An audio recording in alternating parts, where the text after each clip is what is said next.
Ganda. Naman eh. Oh. Talaga?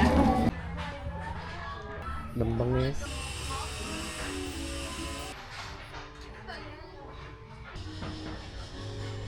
Dito sakto lang yung price. Hindi ako magagalit sa kanya. Doon sa kagabi, medyo ano lang. Medyo lang. Ito na ang food trip natin today. Breakfast. Ay, sa akin. Lang ka pa. May breakfast ka na. Inaambunan ka pa. Kaya tayo mamaya eh. Diba? Ay, Bukas pa. bukas pa pala. Pero, alis na tayo si Kihor. Babay na kami. Punta namin Dumaguete. Kasi bukas, uuwi na. Diretso ng bridal fair. Saan ka pa? Sa SMX. Yun. Gwapo nga ni, oh.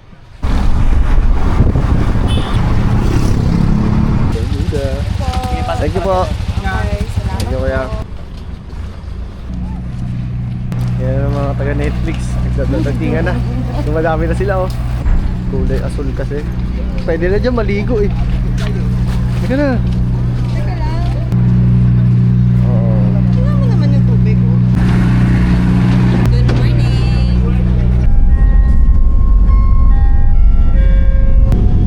Walo. Okay, pwede pala porter to. Uy, huwag ka mag-fail ah.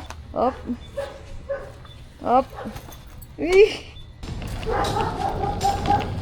Ma'am, ito ba yung Dumaguete Wellness? Ayun, yan nakarating din.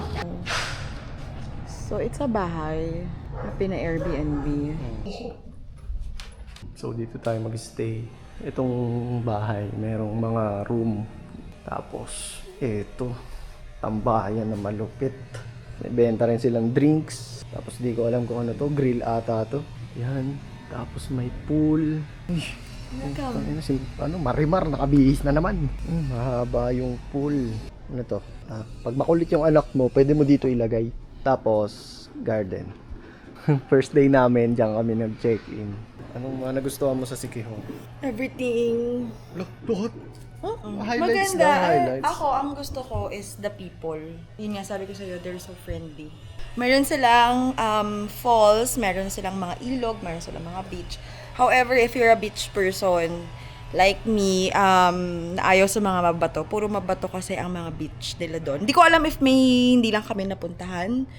Plus, kailangan, parang ang hirap magsama ng mga bata at saka matatanda doon. Kasi lahat ng tourist spots halos ay may babaan at akyata na matatarik. Sobrang nakakapagod. So, yun lang naman, the pros and cons. Pero, all in all, ang ganda ng kulay ng tubig ng Siquijor.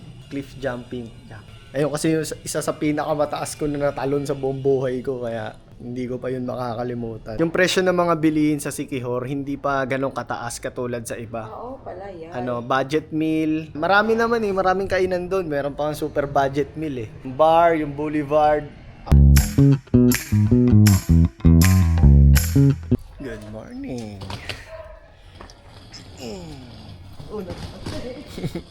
Bye-bye. 5:30 a.m. Biyahe na tayo pa Manila. So 7 a.m. yung flight natin pa Manila. Tapos diretso na tayo SMX. Wag muna tayo. Paano tayo tatawid dyan? Teka lang, gawa natin paraan.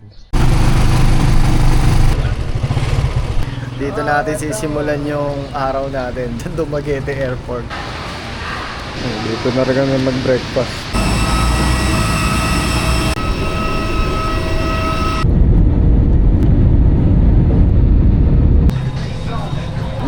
Arrive in Manila.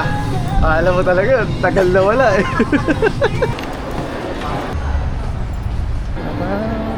Gabi. Namo, dalawa yung pangalan natin. So dito sa food carts, mobile bar and other party add-on. Yung security pans, so R9X, R10X, Tipans, event services. Tapos meron din tayo dito sa kategory na to, souvenirs, gifts, and giveaways. Angas. Tapos ang laki. Dami. May buhangin pa sa tenga. Tayo balo lang? Saan mo ito galing? Oh, ang daming ano. Dito ka manliliit lang ano. Saan luwag? Eh, tinan mo naman oh. Manliliit yung boost mo. Oh. Ganun sa inyo, sir. Magbuhangin pa ako sa tenga. Oo nga, wala si Ba't pala nagpapili nga ako, no? Tingnan natin. Sabi ko na ni Wala Alal. Fresh bro? Sikihor. Aray, talunod yun yan.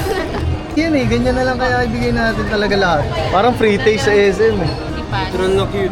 Nahilo pa ako. Lord, thank you po so much for this day. Thank you for giving us the chance na makapag-participate po dito sa bridal fair na to. Lord, thank you. Safe flight po kami. And Ano yung design sa mirror?